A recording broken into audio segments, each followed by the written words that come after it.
ഇനി ലണ്ടനിൽ എത്തിയിട്ട് വിളിക്കാം. ക്യാപ്റ്റനായ സുമിത് സബർവാൾ തന്റെ 82 വയസ്സുള്ള പിതാവിനോട് പറഞ്ഞു. എന്നാൽ പിന്നീട് ആ ഫോൺ വിളി ഉണ്ടായില്ല.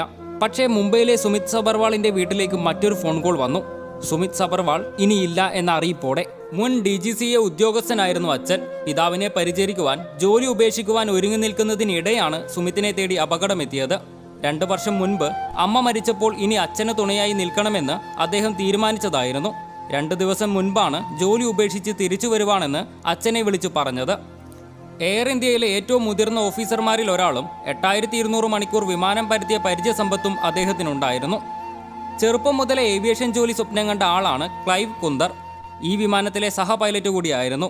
മുംബൈയിൽ സ്ഥിരതാമസമാക്കിയ മംഗളൂർ സ്വദേശി. പാരീസ് എയർ ഇൻകോർപ്പറേറ്റഡിൽ പൈലറ്റ് പരിശീലനം പൂർത്തിയാക്കിയ ക്ലൈവ് ഏകദേശം 1100 മണിക്കൂർ വിമാനം പറത്തിയിട്ടുണ്ട്.